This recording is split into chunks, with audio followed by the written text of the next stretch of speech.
Welcome back to Bible Quiz, the Bible channel of Bible lovers. What did King Solomon use to make his chariot according to Song of Solomon chapter 3?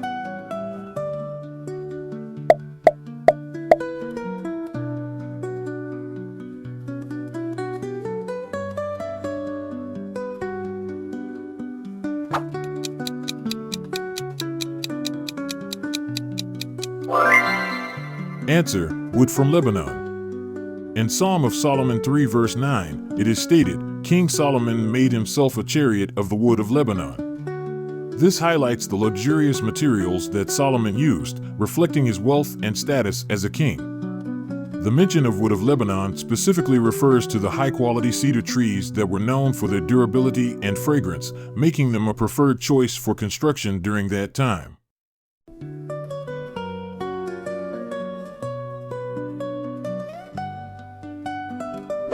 What did King David do when the Ark of God was brought into the city of David?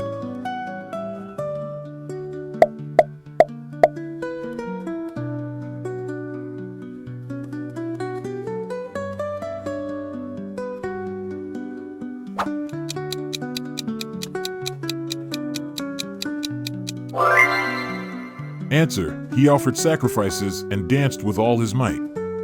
When the Ark of God was brought into the city of David, King David celebrated with great joy.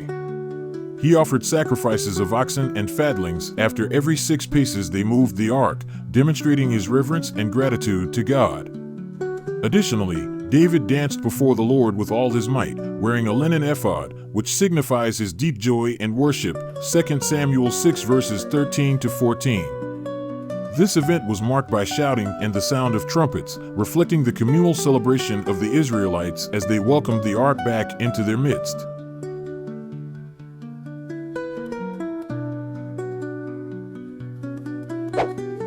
What will happen to the house of Esau according to Obadiah 1 verse 18?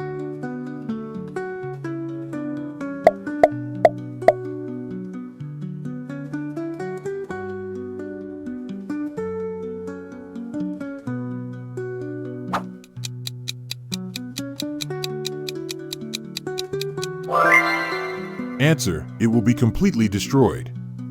In Obadiah 1 verse 18, it is stated, "The house of Jacob shall be a fire, and the house of Joseph a flame, and the house of Esau for stubble, and they shall kindle in them, and devour them. And there shall not be any remaining of the house of Esau, for the Lord hath spoken it."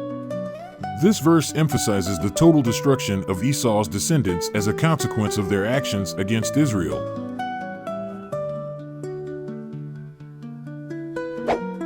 What was the role of Ahijah in the temple according to 1 Chronicles 26?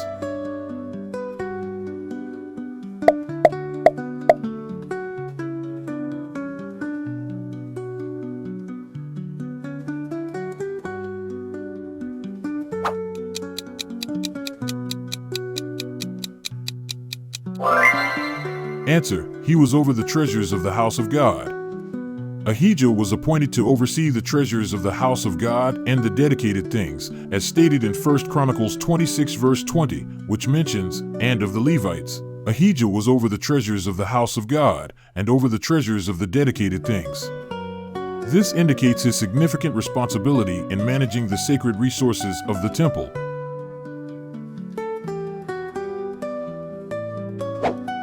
In Micah 3, what does the Lord say will happen to the prophets who mislead his people?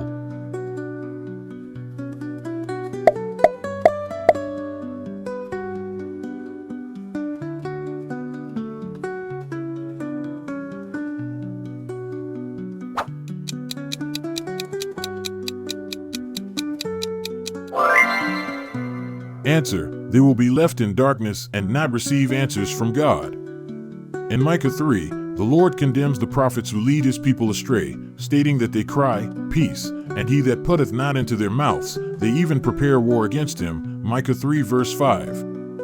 As a consequence of their deceitful actions, the Lord declares that night shall be unto you, that ye shall not have a vision, and it shall be dark unto you, that ye shall not divine, Micah 3 verse 6. This indicates that they will be left in spiritual darkness and will not receive any guidance or answers from God, highlighting the serious repercussions of their misleading behavior.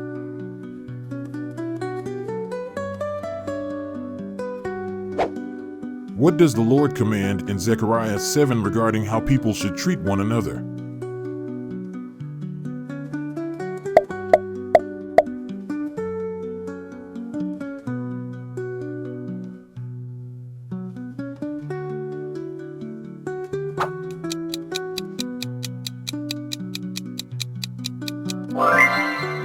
Answer: to execute true judgment and show mercy. In Zechariah 7 verses 9 to 10, the Lord emphasizes the importance of justice and compassion, stating, "Thus speaketh the Lord of hosts, saying, Execute true judgment, and show mercy and compassion every man to his brother, and oppress not the widow, nor the fatherless, the stranger, nor the poor, and let none of you imagine evil against his brother in your heart." This passage highlights God's desire for his people to act justly and to care for the vulnerable in society, reinforcing the moral obligation to treat others with kindness and fairness.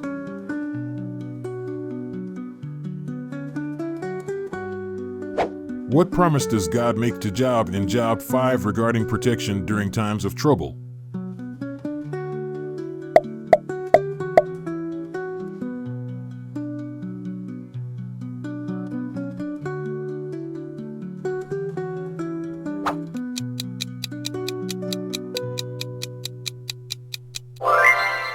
Answer: he will redeem him from death and war.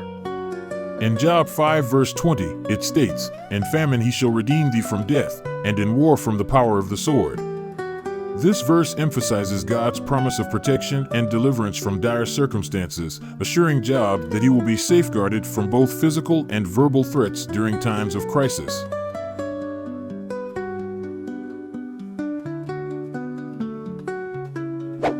What tribute did King Ahasuerus impose according to Esther chapter 10?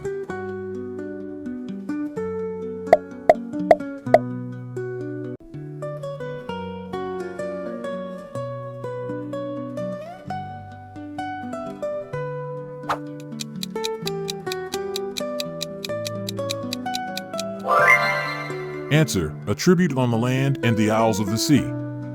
In Esther 10 verse 1, it states, "And the king Ahasuerus laid a tribute upon the land, and upon the isles of the sea," indicating that the tribute was imposed on both the land and the surrounding islands.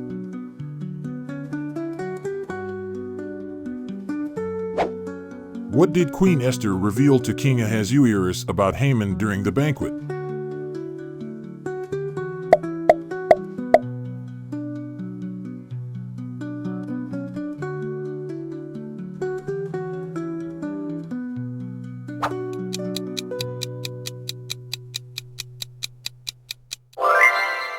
Answer: she revealed that Haman was plotting to kill her and her people. In Esther 7, during a banquet, Queen Esther courageously discloses to King Ahasuerus that she and her people are in danger because of Haman's wicked plot.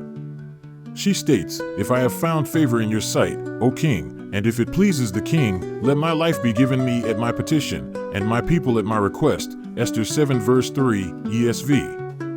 This moment is pivotal as it leads to Haman's exposure as the enemy and ultimately his downfall. The king, enraged by Haman's treachery, demands to know who would dare to threaten the queen, leading to Haman's fear and subsequent punishment.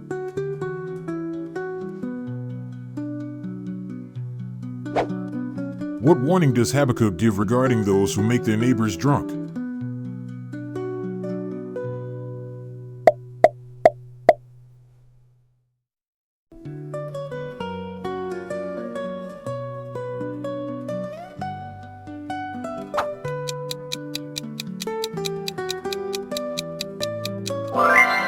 Answer: they will be punished by God. In Habakkuk 2 verse 15, the prophet warns, "Woe unto him that giveth his neighbor drink, that puttiest thy bottle to him, and makest him drunken also, that thou mayest look on their nakedness." This verse highlights the moral and spiritual consequences of leading others into sin, particularly through drunkenness. The act of making someone drunk is portrayed as a serious offense that leads to shame and punishment, emphasizing the importance of personal responsibility and the impact of one's actions on others.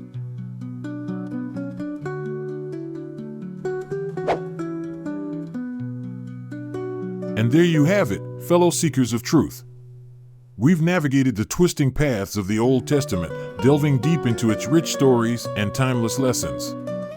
How did you fare in our challenge? Whether you aced every question or stumbled upon a few surprises, remember, each moment spent exploring these sacred texts brings us closer to understanding their profound wisdom. If you enjoyed this adventure, please give this video a thumbs up and consider sharing it with your fellow scripture enthusiasts who'd love to embark on this journey with us. Don't forget to subscribe for more engaging challenges and fascinating insights into the Bible. Thank you for joining us on this enlightening exploration. May your study of the Old Testament inspire and bless you in every way. Until next time, keep your hearts open and your spirits eager for discovery. God bless.